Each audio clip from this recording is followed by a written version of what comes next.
Hello, everybody. Welcome to DrZero show. Today, I have two fantastic guests. Both of them are professors at Melbourne University. One is Kamran Namdar. Welcome, Professor Kamran. Thank you so much. And the second one is Magnus Hoppe. You may be familiar with him because I had an interview with him before. Welcome, Magnus Hoppe. We couldn't hear you. Just you need to unmute next time. But I assume you said welcome. No, thank you very much, Sarah. I have my microphone on mute, of course. Perfect, perfect. So we had this type of accidents with you when we did do interviews with you, but it's fine. Yeah. So I invited this time because I read your paper about the way entrepreneurship education is held and there should be a shift.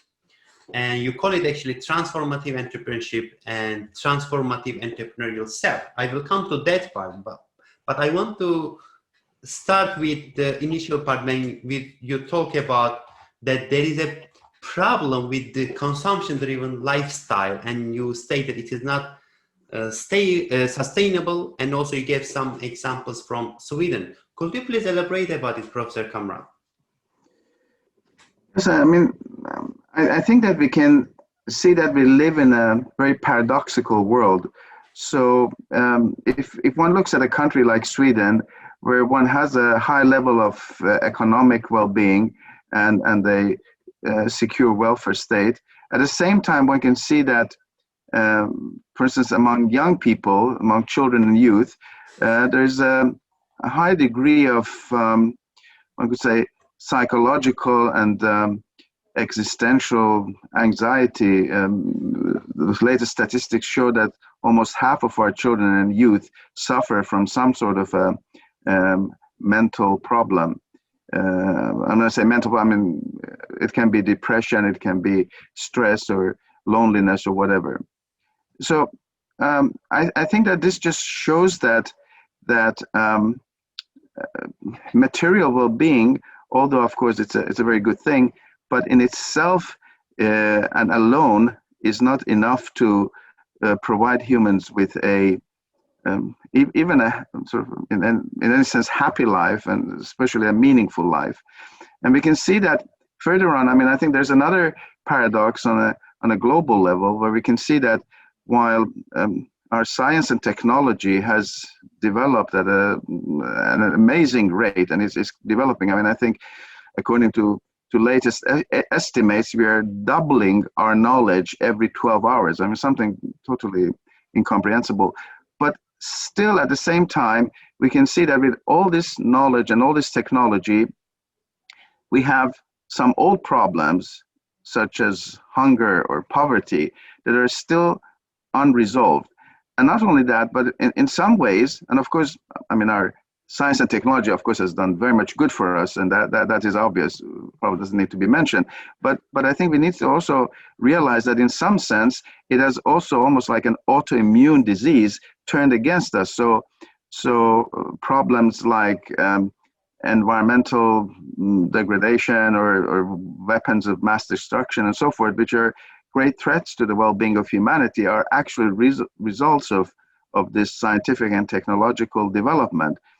So, and I think that at the core of both of these issues is the fact that I would say that we have sort of carried out the Enlightenment project that started in Europe sort of too far. The kind of separation of rational scientific thinking and existential, ethical, and even aesthetic perspectives, when it initially meant a separation or freeing rational scientific thinking from the chains of religious dogmatism and orthodoxy, it was wonderful, and that's how our modern sciences actually started developing. But I think this separation has been taken too far, and I think we can see that obviously science and technology or economic development on their own do not really always work very well. They need some sort of a existential and ethical compass. And so I think that the great challenge and the transformation that is required, the great challenge facing us is that we need to bring these different perspectives, the rational, scientific, the existential and ethical perspectives together into a holistic, integrated way of looking at life. You also state that current conservative right and progressive left are not able to address these issues. It is also interesting. Why it is that? When we were reasoned about this, Kamran and I, we say that we took Greta Thunberg as an example, and she's having politicians accountable. But what she's met by is mostly talk. And they are just meeting her the way they used to meet things, not really by action anymore. It's more like we have to talk about this, but they seem to be incapable of actually doing things. So that's what we're also going back to, why the politicians, if they can't do this, they can't solve it, we have to do it ourselves. And that is one of the main points where we must turn to ourselves. What kind of self are we looking at? And that's transformative entrepreneurial self, people that take action, muster resources, and pursue the causes they see, just as Kamran said, that when we have a vision of something better, that will lead us. And we have to change our educational system towards that. So that instead of just educating people or students, youth, for the existing system, we need to educate them for changing the existing systems towards something else that will be their future. Both Kamran and I are a bit old. It's not our future, it's theirs. So we need to help them. Yeah, you call it actually, in a way, you base it as an ethical awakening. But everybody, when we talk about ethics, everybody is sort of, oh, we are aware of these problems. But I think the main thing is you want to say, okay, you are aware, but what are you going to do? So do you see any answer for that? How we can transform people to do things? I think one of the things is what we can do as researchers is that we're not alone. We should say that. There are a lot of people with different ideas, but I think we have to get of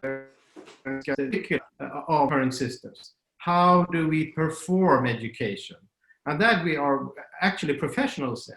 So we can design curricula and schools and everything from kindergarten upwards. And we need to have some people with the other kind of resources to discuss with. But of course, we can take steps forward. Don't you agree, Kamran? Absolutely. And I think that actually schools are not even by their own admission in the business of being arenas of transformation as much as they are arenas of adaptation, one could say, or even reproduction. Because like what most universities, for instance, promise their students is that if you attend our university, you're guaranteed a job afterwards. Now, in other words, what the educational system really stands for is it's saying that, okay, there's a system out there, there's a machinery out there, and we'll do a good job to make you into a very good cog that will fit into that machinery and find your place in it. Now, I think there are two dangerous fallacies in this, and one of them is that it's of course very individualistic. So you're going through an educational process in order in the end to make sure that you and perhaps your family will have good economic conditions because you get a good job and a good income. But it's also very dangerous because it is upholding the existing system. And as Magnus was saying, it doesn't give the young people the possibility of visioning a qualitatively different, a transformatively different future.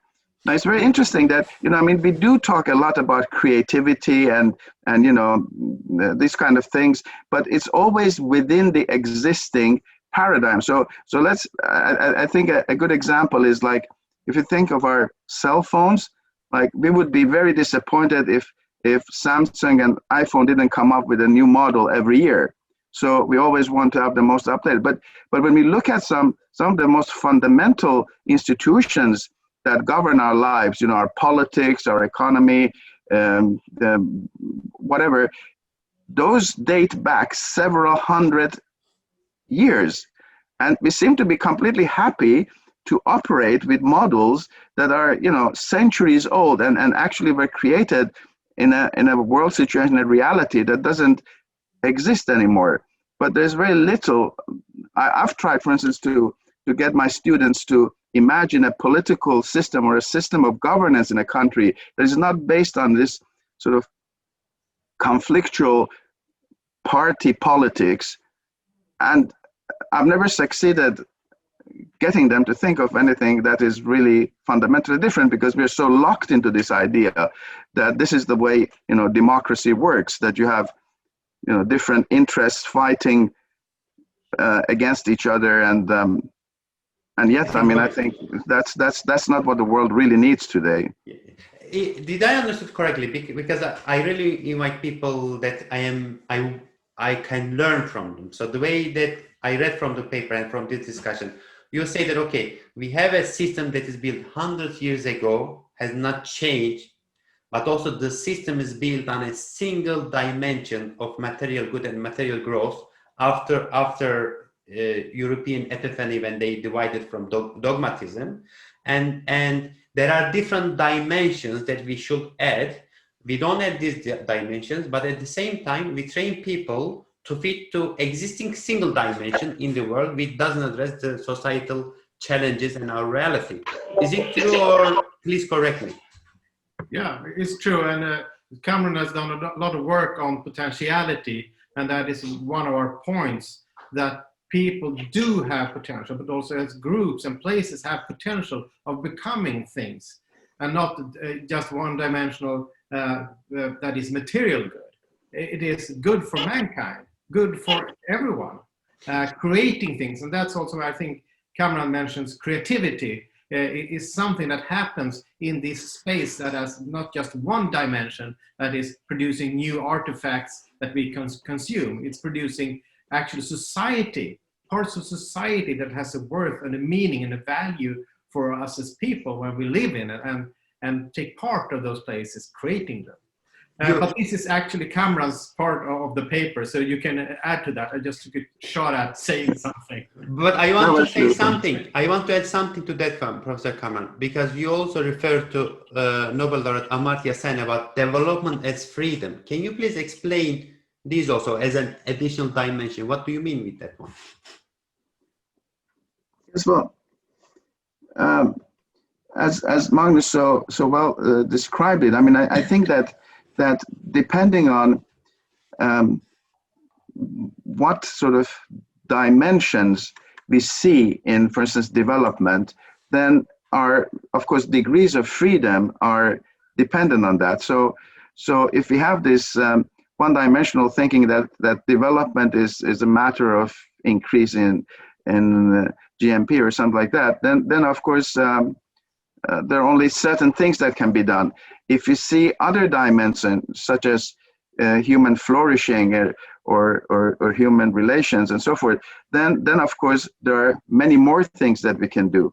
And I think that what has happened now is that our true human potential has been ignored, and we have been forced, our multidimensional humanity has been sort of flattened into this one-dimensional thing about economic growth, but that potential is still there, and if we see it and we provide possibilities for it to bloom, it will. I mean, Magnus referred to Greta Thunberg. I think she's a great example of the potential that resides in not just few exceptional youth, as she is definitely, but in all of the youth that we have these millions of young people like her at school, but because they're not getting because their potential is not really being seen and is not being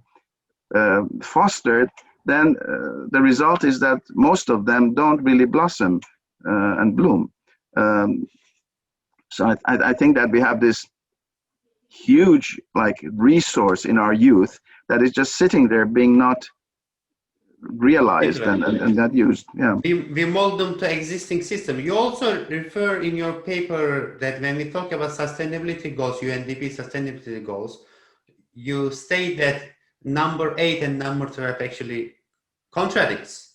Can you please explain to that one in relation the way that we want to reach the sustainability goals? Then I want to come back to how we should train and provide education. Yeah. I think that, sorry, Magnus, please. No, please, Kamran, this is your part also. So. No, I mean, just, I think it's just that, you know, this perpetual economic growth to which Magnus has referred to also, I mean, it has become a holy cow. So looking at the goals of the Millennium Goals of 2030, we can see that, yes, one of those goals is that every country should have access to ongoing economic growth. I think it's a 7% per annum or something like that. And then another goal is that we should have sustainable consumption. Now, I really don't know how these two things could go together. But you see, I would like to say something about this whole sustainable development thing, because I mean, it sounds wonderful, and perhaps understood in a certain way, it could be wonderful. But right now, the way I look at it, I see it in the light of an analogy. I think it's a lot like a person who has become a drug addict. Yes. And this drug addict person, after a while, sees, okay, he's lost his family, lost his job, you know, his friends, and he says, okay, now that's not good, you know. He definitely doesn't want to give up his drug addiction, though, because, I mean, otherwise he would be very miserable. So what he's looking at is how could he continue using drugs but still be able to maintain a functional life? Yes. And So I think it is this is not sustainable development. It's about how can we still carry on this very materialistic, individualistic thing based on perpetual economic growth, but somehow, you know, avoid the worst consequences of it. But I think that it cannot be done. I mean, I think the problem with a drug addict is actually the drug addiction. I mean, not only the consequence, but the fact that you can't actually have a meaningful life without drugs. I think it's the same thing, that if your life doesn't have any meaning or purpose without acquiring more and more material goods, then that's your problem, regardless of anything else. And I think that's what we need to attend to, because as I mentioned, I think our true humanity at its best is something much more than that. We're much more than just Homo economicus. Thank you. It was a great example when I read in the paper also. So it really illustrates, we really want to grow like 7% or some percentage, but at the same time, let's have a sustainable living. So somehow maybe there should be a time that we talk about degrowth. There are some research about maybe we don't need to grow every year. Maybe we should degrow. But how can we achieve that? Like, how can we educate people to be creative in multidimensional, and how can we do that in entrepreneurship also? Because it's so much, even though when we look at think out the term that we use, think outside of the box, or sky is the limit, but actually there is a defined sky and defined box of the one dimension. So how can we come to that thing? What is our responsibility as university lecturers, or can we do something? Magnus Hoppe, maybe you want to? Yeah, we do a lot of things. And previously I've been researching entrepreneurial learning. And when entrepreneurship got popular in the late 20th century, it got into the curricula of schools, but then as starting companies mainly. So it was a political idea that we should keep growth, and we need new companies in order to keep growth. So that was how it was met. But of course, a lot of teachers saw that and they said, doesn't make sense. We don't want to create companies. That's not the idea with schools. For they as educators, I think what should be growing are the youth, the people, humanity itself. So it didn't work out that well everywhere. But what we learned is that you can actually do education in other places, other ways. You don't have to be defined in certain subjects to start with, or certain terms. You should do this exactly this date or that. I think, at least right now, I'm getting more and more interested in challenge-driven education. So we could gather people across ages, cultures, themes, whatever. We say we have common challenges here for our neighborhood or anything. And if you engage in that, you learn a lot of things about how we as humans work, how we can organize ourselves for achieving goals. And then you can add things like, well, languages, math, whatever you need as subjects into that processes.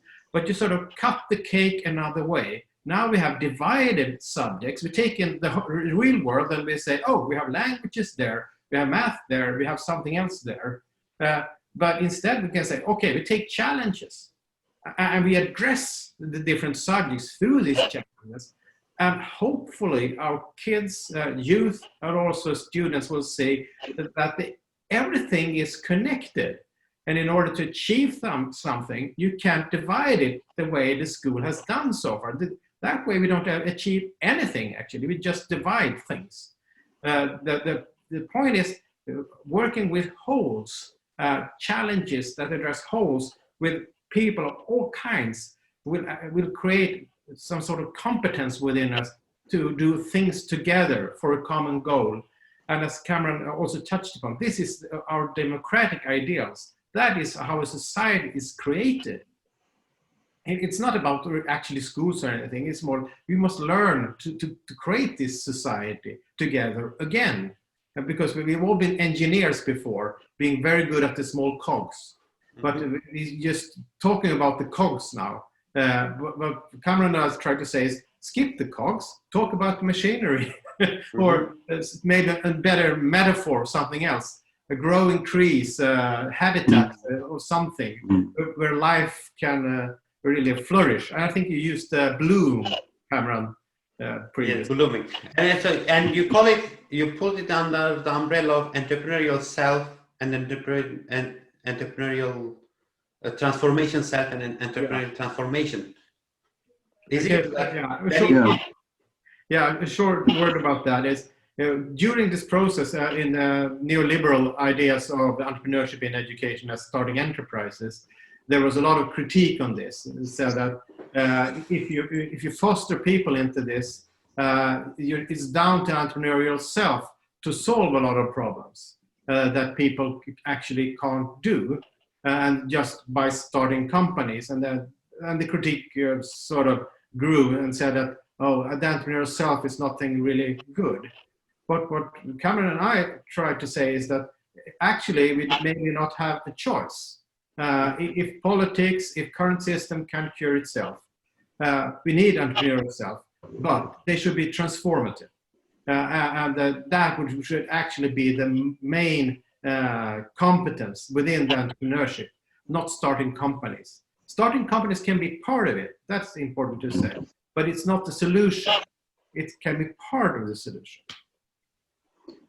And I think that together with other researchers and thinkers, Magnus and I share the view that human beings, actually, sort of entrepreneurship in the broadest and deepest sense is really sort of an inbuilt aspect of our humanity. That's why children are, as soon as they, get the language developed enough, they're always asking questions, and they're questioning, and they're wondering. They're curious. Yes. Yes, they're curious. Exactly. But I think it's a crime against humanity that what schools do to that curiosity is that they, by and large, kill it. Because when kids then come to university, they're no longer asking questions. They're only fixed on the right answers.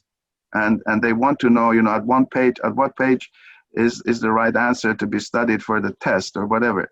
So I think to be a human being is really, in part, is being an entrepreneur.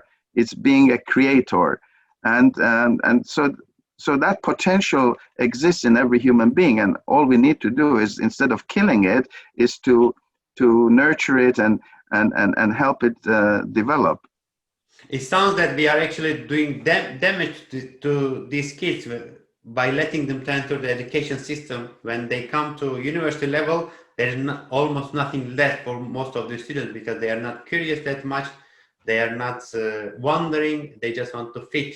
Because this, yeah, it is not transformative. How can we, first we need to, they already come with these sparkling ideas, questions, but we just, not only we kill it, and now we need to somehow rebuild the society in a way that we don't kill it, but also let them to be transformative entrepreneurs. It is interesting.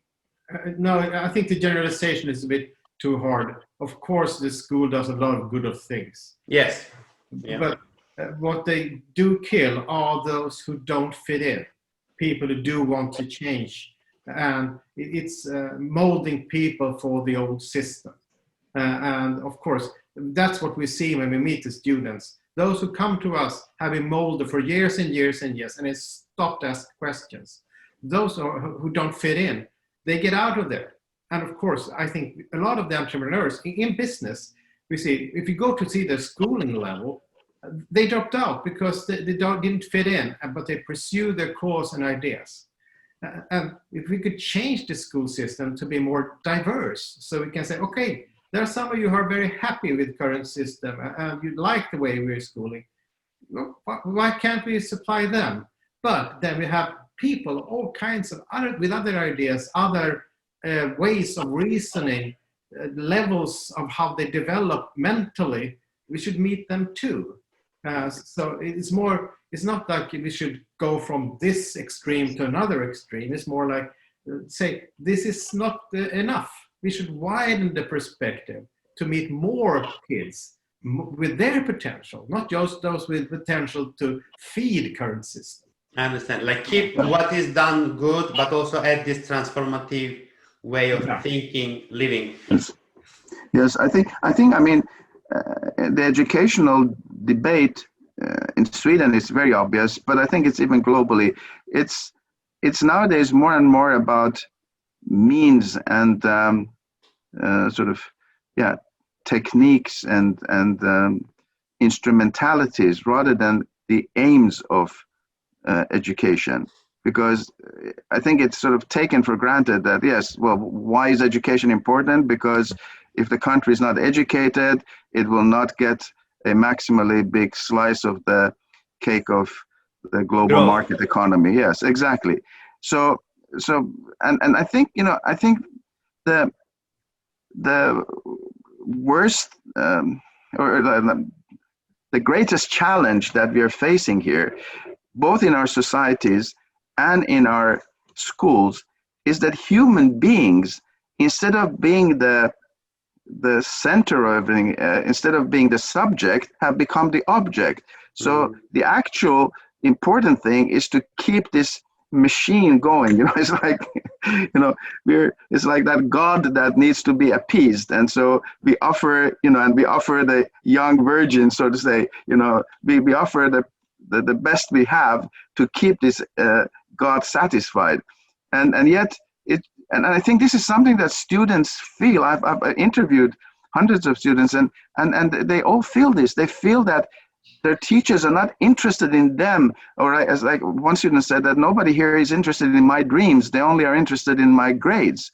Mm-hmm. And so students feel this, and so I think really the essence, in part, of what Magnus and I are talking about is that we need to put humanity at the center of development, at the center of schools, of what life really in this world is about humans becoming more human, our humanity flourishing and blossoming, rather than making humans into means for something else to happen.